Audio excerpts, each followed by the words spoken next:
Oke guys, kembali lagi di channel Edukasi Hukum yang pastinya semangat pengetahuan. Kali ini saya akan menyajikan dan membahas satu video yang katanya sedang viral ataupun trending di media sosial.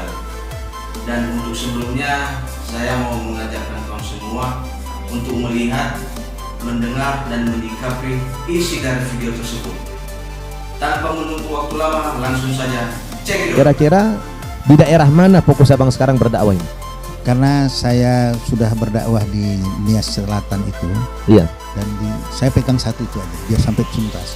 Karena saya bukan hanya dakwah di mimbar, saya sudah membangun dana abadi umat. Saya keluarkan duit, mereka nyumbang, itu jadi modal mereka. Beberapa orang yang nganggur udah bekerja sekarang. Masya Allah. Kemudian mau dilanjutkan dengan ternak ayam bertelur, itu biar satu pulau itu terpenuhi kebutuhannya dari mereka, dan mereka yang nganggur-nganggur itu jadi bekerja. Kemudian ada lagi yang lebih seru, nikah masal. Allah. Gara-gara adat mereka tidak nikah-nikah hadin sampai umur 40 tahun. Iya. Ya saya terenyuh itu, bagaimana generasi mereka selanjutnya. Terus saya dekati pengetua adatnya, setuju. Ini nanti insya Allah bisa diadakan nikah masal dengan cara hukum Islam, tapi bagi yang punya duit mau pakai adat silahkan. Itu nanti seru, Ustaz. Baik. Tentunya teman-teman telah melihat, mendengar dan menyikapi isi dari video tersebut. Dan bagaimana pendapat kamu semua? Tulis dan kirim komentarnya di kolom komentar di bawah ini. Sekarang saya akan memberikan sedikit pendapat atau tanggapan secara pribadi sesuai dengan analisa saya sendiri. Dan perlu saya tegaskan bahwasanya ini hanya sebatas pemahaman secara pribadi tanpa ada unsur penghinaan ataupun syarat.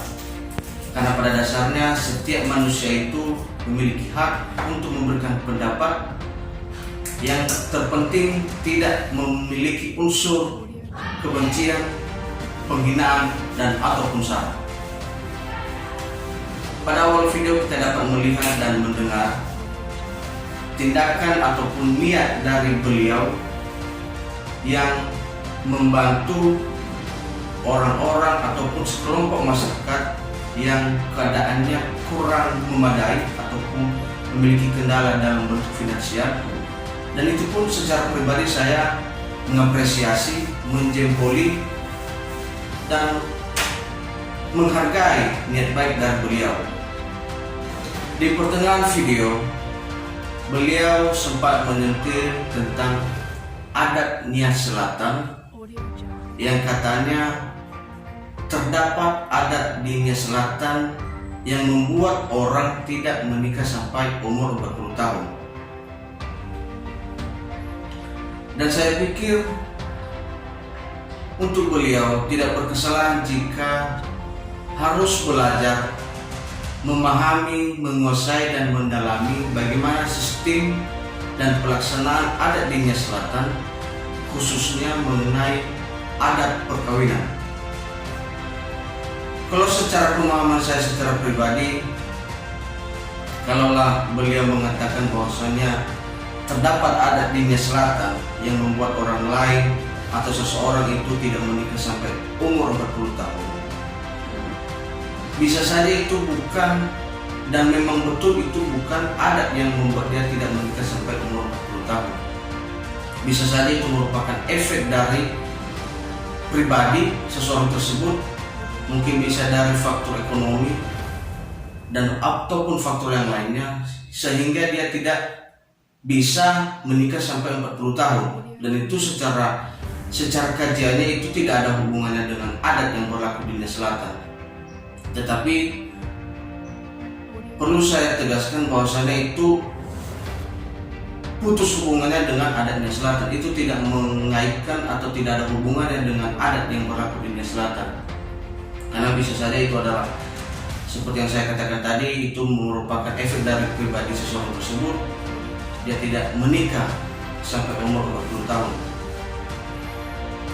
Yang kedua, mengenai program nikah masal yang sesuai pada video sebelumnya beliau telah membuat program tentang nikah masal. Secara pribadi, secara pemahaman atau analisis saya secara pribadi, itu bisa saja merupakan program atau tindakan yang sah-sah atau memang bisa dilegalkan. Tetapi jika dipandang secara adat yang ada di Nia Selatan, untuk sampai saat ini saya belum pernah melihat, mengikuti bagaimana pelaksanaan sistem adat tentang nikah massal. Kalaulah beliau mengaitkan tentang nikah massal sesuai dengan agamanya, kita tidak tertutup kemungkinan kita tidak bisa menjustis beliau itu merupakan program yang salah. Bisa saja secara agama atau keyakinan beliau nikah massal merupakan tindakan yang legal, dan mohon maaf kepada beliau bila ingin mengaitkan tentang nikah massal berdasarkan adat di Nia Selatan, itu merupakan bisa saya katakan itu bertentangan, ataupun meskipun tidak bertentangan, tapi untuk sampai saat ini belum saya melihat dan mendengar seperti apa sih nikah massal sesuai dengan adat di Nia Selatan. Dan perlu saya tekankan dan beritahukan kepada kita semua dan kepada beliau bahwasanya adat yang ada di Nia Selatan khususnya memiliki sifat yang fleksibel dan tetap mempertahankan nilai-nilai luhur dari nenek moyang yang tetap diregenerasikan kepada anak dan cucu. Jadi mohon maaf kepada beliau, saya tidak mengatakan bahwasanya semua pernyataan beliau itu salah, tetapi terdapat beberapa kalimat yang perlu dikoreksi.